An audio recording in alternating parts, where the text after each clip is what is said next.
just want to go through some housekeeping business here. The commission has rotating chairs, and the chair for this week's meeting is I was just rotating. Great. I'm going to be the straight man to you all afternoon here. The commissioner who is the chair in this week's meeting and today's vote, Connie Galambos-Malloy, and she will start the proceedings with an opening statement. Following the opening statement, we will open it up to questions. If you'll raise your hands, she'll call upon you, and then if you could identify your name and the news organization that you're representing. Thank you. After my remarks, I will introduce the full commission. Could I ask to have cell phones turned off before we start our press conference? Commissioner Blanco. Bear with us one moment. It's yours. I don't know. I didn't bring one.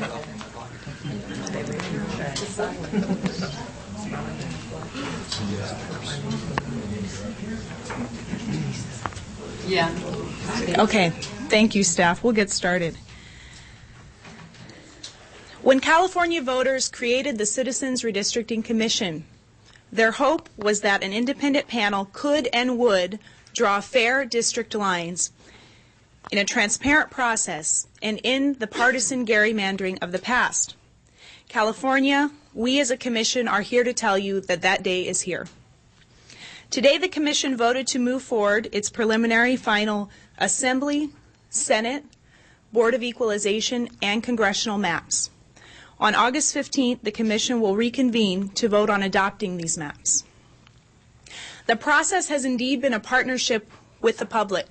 From Redding to San Marcos, from Santa Rosa to Norco, thousands of individuals came and provided their public testimony. Tens of thousands more provided their comments in writing for consideration by the commission. Through that process, the commission has heard from an incredibly diverse cross-section of California.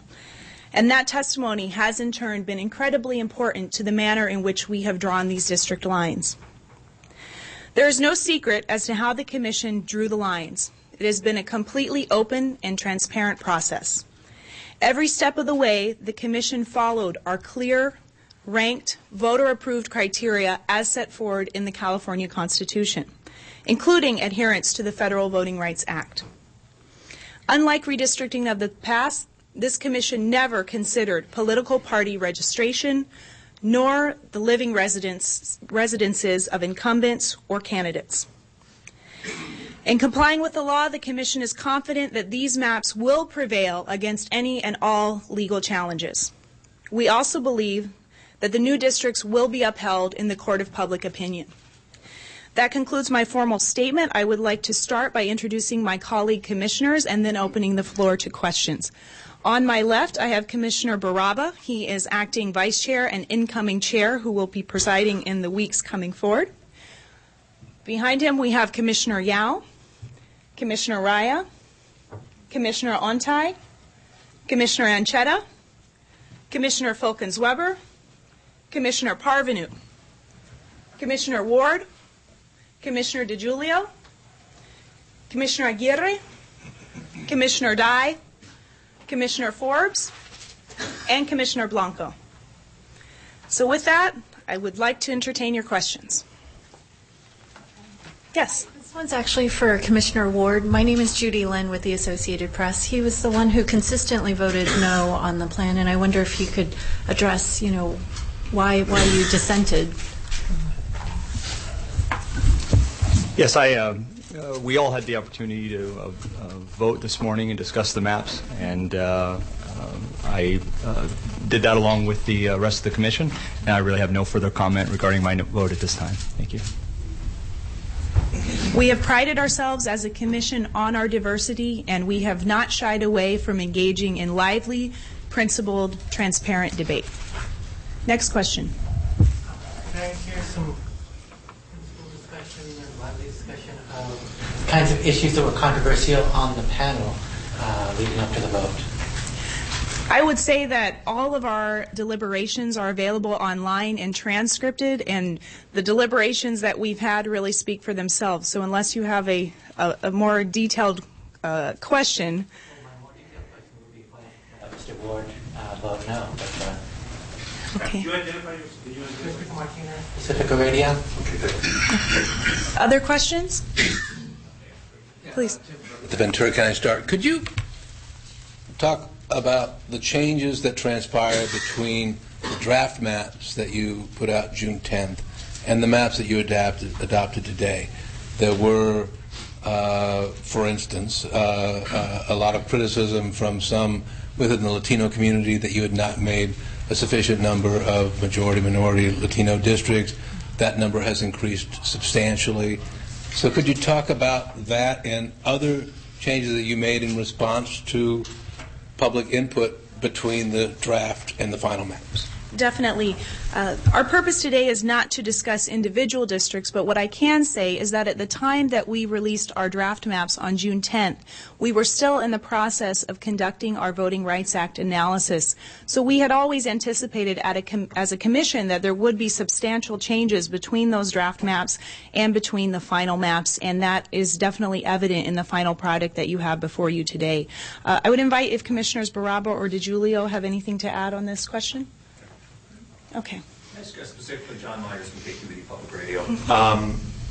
In some of the concerns that have been raised about the maps or the process from some of the Latino community, there is a belief that from as one of them said to me, that the Voting Rights Act says if you can draw a VRA district, in particular a Section 2 majority-minority district, you have to draw it.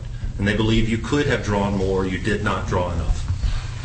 We are confident as a commission that we followed all of our ranked criteria in the Constitution, including the Voting Rights Act. And we did so in consideration of all language, ethnic, and racial minorities. And as a follow-up, there's also been concern that you spent too much time worrying about communities of interest and not the VRA and not the other issues. That communities of interest tend to dominate the process. We have, as a commission, taken very seriously not just the list of criteria we had, but applying them in the constitutionally approved by the voters order in which we were given them. Yes. Julie Small, KPCC. Can you talk about what comes next? As I understand it, there's not going to be any change to these final draft maps, and also your anticipation of deciding to keep on staff in case of a lawsuit. Mm-hmm. Definitely. I'll take those questions one at a time. When we reconvene and come back to Sacramento on August 15th, we will be voting to adopt the maps. At that point, we will submit them to the Secretary of State for certification. From that point, the Department of Justice needs to clear the 4 counties that are covered under Section 5 of the Voting Rights Act. Those are Merced, Yuba, Monterey, and Kings counties. From that date, August 15th, the public has 45 days to file any complaints. Those complaints would be reviewed by the California Supreme Court. We anticipate that our maps would take effect in time for the June primary 2012, unless we find ourselves in a situation where the state Supreme Court or a federal district court issues an order that would preclude their use. We have decided to retain our staff for the immediate time being. Any redistricting process, no matter what commission form it took, is typically subject to legal challenges. And given the uncertain litigation environment in which we find ourselves, and the fact that we as a commission are solely responsible for defending these maps on the part of the California citizens, we have decided that we do need to have that staff on hand in the event we need their support. So this is something we do plan to reevaluate as the months go on.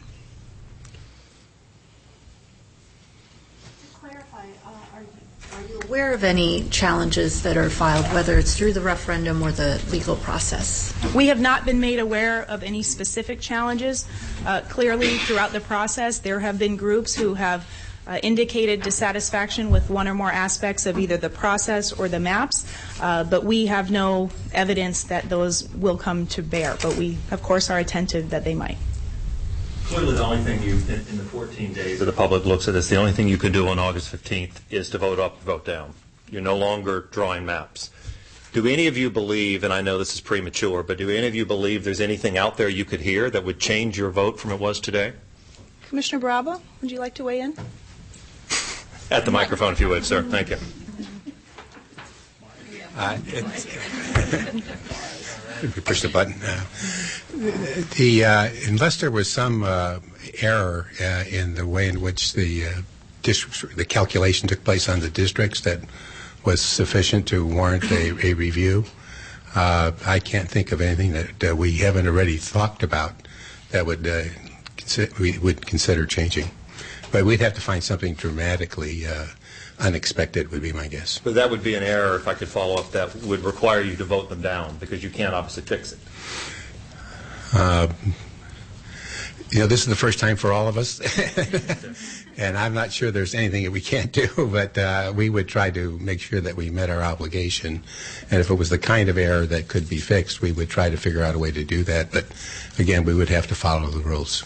And could I just, with indulgence, just if there's anyone, I'm just curious if the public reaction to these maps, and if I could set aside the technical data point that you made, if public reaction to these maps was, I don't know what it would be. I mean, is there anything that the public could say that would change your mind on the way you voted today?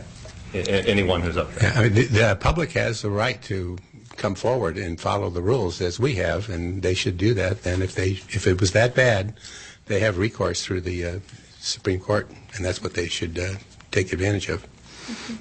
I would say in the weeks ahead, as we've been doing over the past months, each of us as commissioners has personally reviewed the tens of thousands of comments that are coming in, and we will continue to do so because this is a vote to move our preliminary final maps forward. We still have to come back and formally adopt them on August 15th, so we very much do want to hear from the public now that they have a final product to review.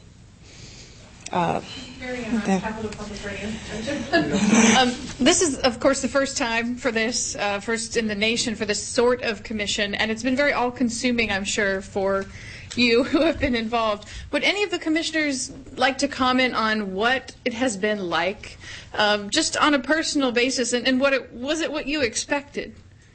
I'd love to hear from you guys about what it's been like. Any takers? Okay. Michelle DiGiulio.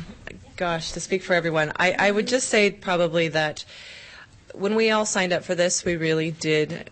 From the very beginning, we really believed in this process, and we knew intuitively that it would be a lot of work. But because this process hadn't been done before, the level of which we would be doing things and the amount of response that we've received from the public and the extent to which we have always maintained transparency and tried to get the public involved as much as possible, I think benefited the process. I think the downside for us individually is it meant a lot of work, a lot of hours, and I will tell you honestly that if anything was sacrificed in this, it was our own personal lives. It was our time, it was our work, it was our vacations, it was our children. And this is, Commissioner Galambos, Malloy, and I are probably in a unique situation having very young children, and everyone here on this commission has really sacrificed, but I think the additional element of having young children and spouses that have took on single-parent roles was even that much more extraordinary. And I won't speak for Connie, but I think we wouldn't, none of us would trade it for anything. I think it's been worth it every step of the way, and I think we feel like we really did an incredible service for the people of California. Thanks. Commissioner Baraba? It really was hard, but the rewards were also significant. And this morning's Los Angeles Times, John Heffel wrote an article which really sort of summarized everything that went on. I thought it was very complete, but the one thing that it was the reward part of this is that, you know, I was raised in the state of California, and as you could tell, have lived here for a long time. But you don't really know the state as driving through these communities. You got to stop, and you have to get a chance to talk to people, which is not often provided you. But when hundreds of people show up at a meeting to tell you what they feel, you get a much different impression. And the one thing that I personally, and I'm sure my colleagues would agree, is how this state has accepted its diversity of its population. And the one article one item that he had in his article that reminded me, we were up in Marysville for a public meeting, and I'll just quote from him because he captured it pretty well. He says, at one of the earliest meetings in Marysville, speakers who were mostly white noticed something odd. No Latinos, Sikhs, or Hmong speakers. So they returned to the microphone and spoke for them. One noted that the Hmong we have strong family, which is really a plus for us. One other woman got up and says, and they really have a good farmer's market. and then the other gentleman said, he said, another set of the Sikhs, super group of people, definitely need to be part of the whole issue that you guys are working on. And so if you're in Marysville and you're hearing about Hmong and Sikhs and Latinos, you know this state has really learned to live with its diversity. And that was a meaningful learning. Thank you. In the past, this process has been very partisan. The legislature itself drew the lines. I was wondering if any of you received any contacts outside meetings or outside the public process from legislators or political parties or interests representing them. We have been strictly forbidden as a commission from any consideration of party affiliation, including residences of incumbents or of candidates for elected office. We have had a very tight policy from each of us as commissioners that we have turned over any communications that we have received as individuals that are related to redistricting matters. And I am aware of no incident at any time where that protocol was broached. Okay. Can I throw that open to any of the other commissioners who might have received personal? I'm not. Hi, I'm Stan Forbes. I have not received any, but I also want to, I think, commend the legislatures because, to my knowledge, they really did not make any effort to have us, to contact us and to try and persuade us in their direction. In fact, I mean, I know of my local legislators, and I would see them once in a while when we would come to the Capitol to have a meeting, and they would sort of laugh and say, they're not even sure they could say hello to me. And so I think that the elected officials who were affected by this have also been quite good, and I think it's worth noting that. Please. This commission owes its creation to voters being mad about how things happened in 2001 and how government has worked since then. I mean, if these maps are adopted and finalized, what's your hope, what's your expectation of how things are going to change, or do you think it's going to change at all? I mean, you're going to have the same districts, same political, or there are going to be districts, there are going to be political parties running for them. What makes you so confident that the democratic process, small d, is changing as a result of this? Well, I have to say it's made quite an impression to sit in city after city and watch hundreds of individuals who previously knew little to nothing about redistricting come, bring their families, bring their grandmas, bring their coworkers to testify about what they thought was the unifying points of their community. And we fully expect for all those individuals who have, tens of thousands of individuals who have submitted their comments to us either in person or online, that they have become more engaged in their political process and that they are additionally serving as ambassadors back in their community. Clearly our role was to draw fair districts. And I think moving forward, as the analysis continues to come out regarding the new districts as they take effect, there are some districts where there are no incumbents. We have created a new landscape with opportunities for new leadership from across California to emerge. And I think that it will really be over the long term that we as commissioners are able to look back and identify the impact that these maps have made on the state of California. Some Republicans have grumbled about Commissioner Aguirre's role in developing lines down in Southern California and pointing out at Doss Williams' contribution. I think I read that it was $100 or something. I was wondering, since this is the opportunity to respond to anything, if you would care to respond to that allegation. I will respond on behalf of the Commission. All of our commissioners have conducted themselves with the utmost of integrity and impartiality. All 14 commissioners contributed to drawing each district's lines. There has been much discussion over the regional pairs that we created for various regions, and let me explain what those pairs were designed to do. When we received tens of thousands of public comments, we wanted to make sure that in each region we had leads who had read every last comment from that region and who were able to provide us as a full commission with the context of what the local and regional issues were as we worked together as a 14-body commission to draw those lines. There was never a point in time where any map was forwarded for consideration without the support of 9 commissioners. Thus, that is our answer. Our commissioners' record speaks for themselves, as do our final maps.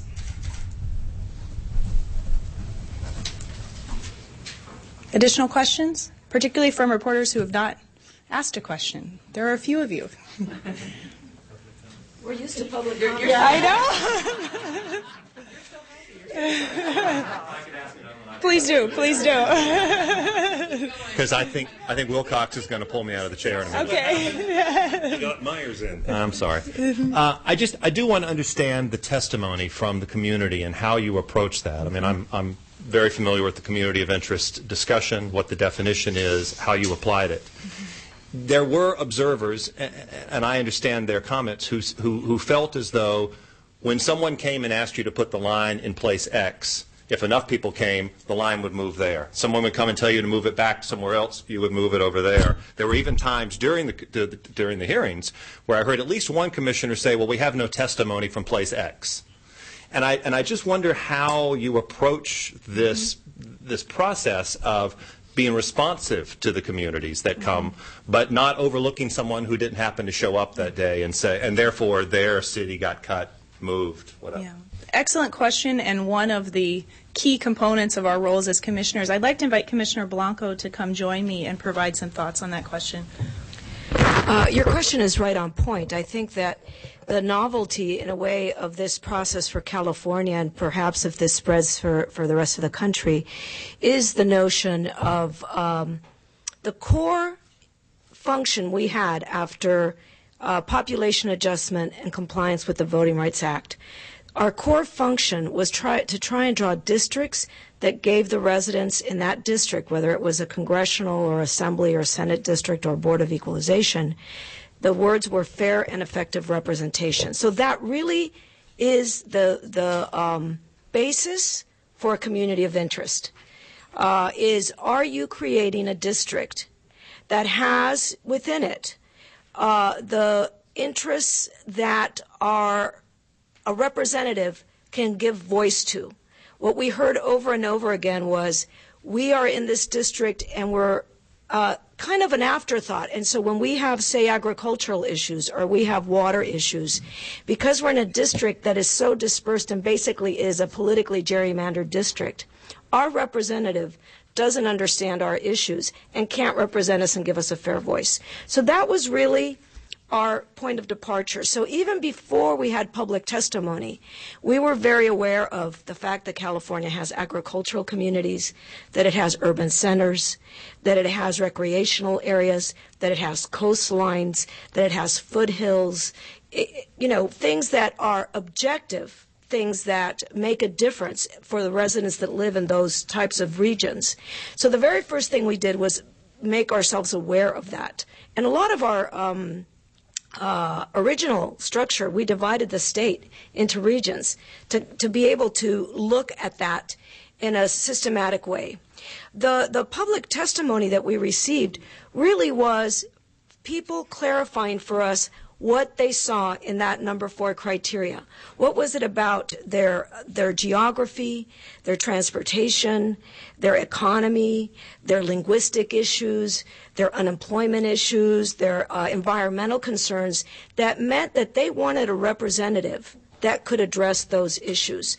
So we never depended solely on, if we didn't hear from somebody, that didn't mean that we didn't care about what happened in that area, because we knew something about the state of California objectively.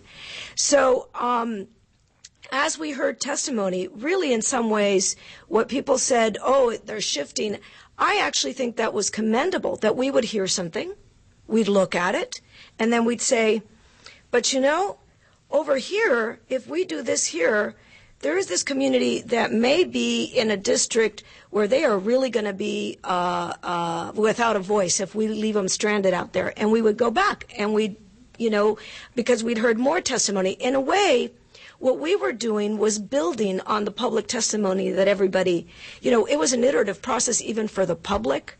They would see something and they go, huh, we know you heard that, but have you considered this? So I think what to some people from the outside may have looked like we were just changing our minds depending on what people said last was really not that at all. It was really that we were trying to build a collective record of everything that was presented to us. And yet now in the 2 weeks, if I may say, there's no, you can't change it. So if somebody brings something to you. We have heard we had 34 hearings in the state. We received, what is the number of public written comments? Over 20,000. People have spoken to us through the press. We have received a lot of public comment. And I think that whatever, as Commissioner Baraba said, the next 2 weeks are a period of public comment because obviously the public can say what they think about these maps, and there's both legal recourse and there's referendum. And so they will get a chance now to speak. But we have exhausted our process it was a very exhaustive process. And I think we have heard loud and clear from all corners of California. Yes, Commissioner Baraba. So relative to what was done this time compared to what's been done in the past, I believe, I've not confirmed this, but I think there were 3 public hearings relative to the 2001 redistricting activity. And more interestingly, that the maps were released to the public Friday of the Labor Day weekend and were voted on Tuesday. I think we've probably improved on that significantly. Additional questions? Sir. I'm kind of curious.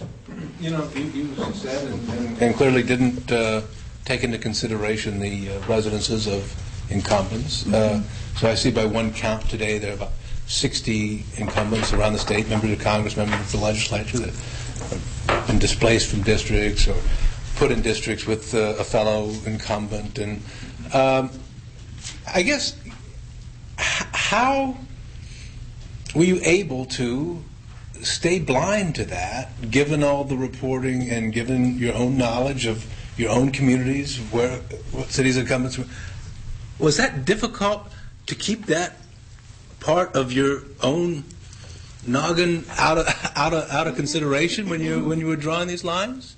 And anybody who wants to comment on it is welcome to. Definitely. I think if you remember back, those of you who were in our deliberations this morning as we considered the final maps, one of the things that I said was that clearly none of us as individual commissioners came to this process and got everything we wanted for our individual regions.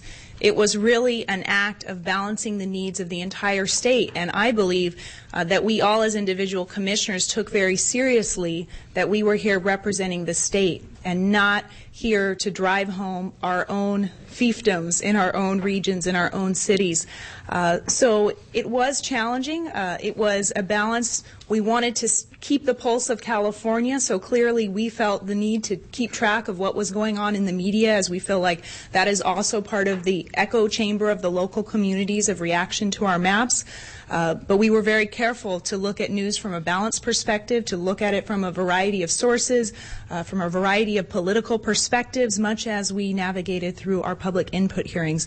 And if there are any other commissioners who would like to say any words on this question, you're more than welcome. Okay. Next question. Have we left you speechless? All right. Then we'd like to thank you for your time. And we hope to see some of you again on August 15th.